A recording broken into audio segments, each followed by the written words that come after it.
What's cracking, guys? My name is Matt. Welcome back to Matty Outdoors. If you guys are new here, all we talk about is hiking and backpacking. That's what we do. We are out hiking and backpacking. And today I want to talk a little bit about preparedness for winter backpacking trips. As I'm out on a backpacking trip in, may surprise you guys, late fall, early winter conditions, I thought I would talk about some tips and things that I do to prepare myself for those first couple of early season winter backpacking trips. First tip, which is hike early enough that there's no snow and it's not actually even winter conditions. It's kind of a mixed bag of weather here in Alberta right now. We were expecting anywhere from down to negative 15 Celsius, which is getting pretty close to 0 Fahrenheit, all the way to 0 Celsius or 30. It's the latter. I think the thermometer in my truck was reading like 2 Celsius. Best way to prepare yourself for winter backpacking is don't actually go backpacking in winter conditions. The second tip we're going to talk about today is some gear selection and primarily your clothing when it comes to winter backpacking trips.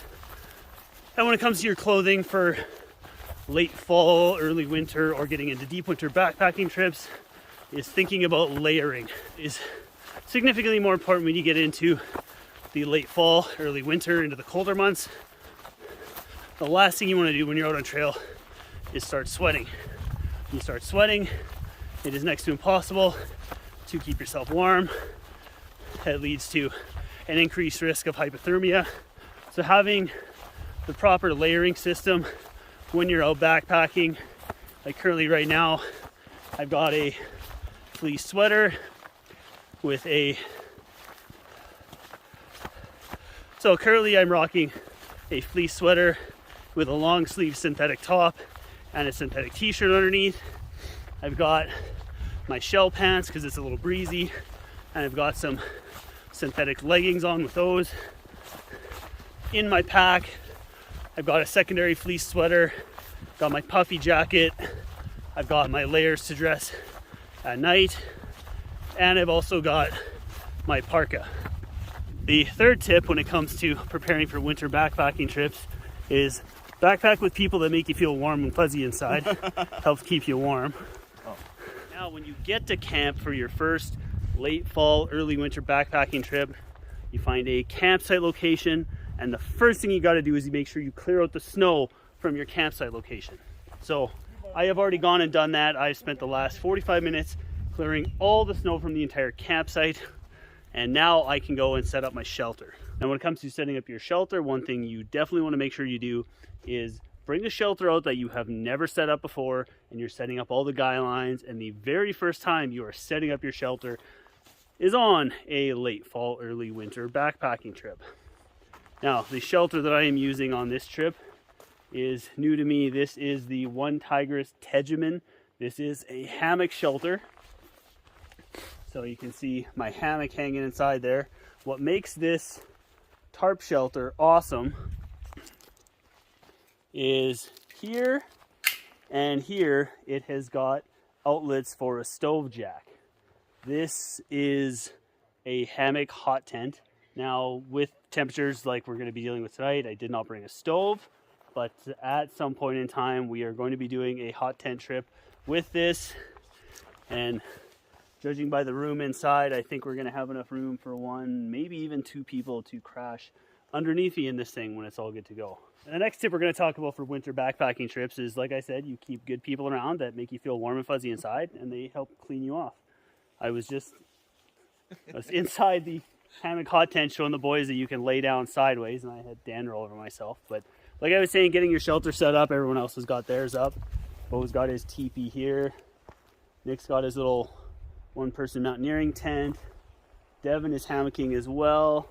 Justin is set off over there and behind, but he's got some cool prototype stuff, so we're not going to show off Justin's tent, but when he drops his video, I will put a link to it up here, so, you know, just keep checking back on this whenever Justin decides to drop his fancy new tent video. We'll definitely link that for you guys. So you get your shelter set up, you make sure all your friends get their shelter set up, you start gathering firewood. Now, when you think you have enough firewood, always make sure you go and gather more, especially when the weather gets chilly. You always burn through significantly more wood than you think. Kind of as a rule of thumb, gather as much as you think you're going to need and get 3 times more. Right, Devin? Why make it? 3 times get more? more. Yeah. That's true. Stand here and film YouTube videos while famous or YouTubers gather all the wood. Famous or YouTubers? Yes. That's a word, right? Yeah, it's totally a word. We're making it a thing. To go along with gathering a butt ton of firewood for your backpacking trip, make sure you bring broken tools for your backpacking trip. Like, look at the split right inside. The handle of my Silky Gomboy. Yeah. So you really got to choke up on the saw, and it doesn't help that she's not got a whole lot of teeth, but I am pretty cheap and frugal, and I kind of refuse to drop another 70 bucks on one, although it's worth it, but I'm cheap. You have gathered all your firewood. You're going to process it all up, and then you're going to stand around the fire pit and not light the fire, because all you need to do to keep warm is process the firewood. You don't actually need a fire to keep warm. So when we cool down, we're just going to process more firewood and not start the fire.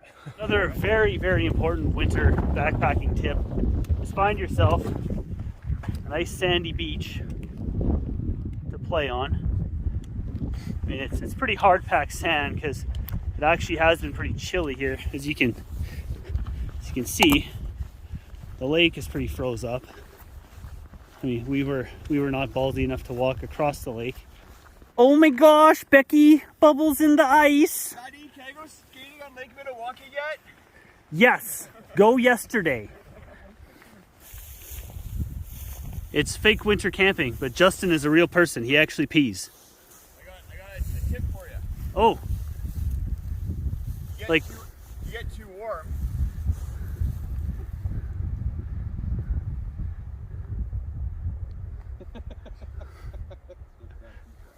Just take off your outer layer of pants. Cools you off. I know you guys have been waiting for this. It's a Matty Outdoors exclusive. Justin getting naked in the backcountry. We have been waiting for this for months. You guys asked, I delivered. If the temperature does drop down, you feel a little bit chilled, feel free to use some of the firewood, have a little mini fire to warm up a little bit. And also another great thing to do when you are winter camping but not winter camping is shoot YouTube videos about winter camping when you're not winter camping. Big one with winter camping I just did, and I did it so fast and hard and vigorously that I forgot to mention it on film, but that's eating. Make sure you have a good hearty meal, get the digestive processes going, it'll warm you up. One of the best ways to stay warm when you're actually out winter camping. So after you put your fire out, you come over and put yourself to bed on your winter camping trip. Hi, Devin. Hi. Good morning. Good morning. What's up? There's a fire going. I know. Smell that. It's almost like we're really winter camping. We got a dusting of snow. Oh, did we? Yeah, like a little tiny dusting. No, I'm definitely not getting out of bed. 2 most important tips I'm going to give you guys when it comes to a winter backpacking trip. Firstly, make sure that your camera is fully charged, your batteries and battery bank are all fully charged. You don't want to end up in a situation where you run out of battery power when you're trying to film out in the backcountry. And the second most important tip that I'm going to give you guys in today's video is check out this video I've previously done on inexpensive winter backpacking tips to get you guys started in winter backpacking. That is a fantastic resource. Like I said, a video I've previously shot. And as always, guys, I'm Matty. Thank you so dang much for watching, and I'll see you on the next one.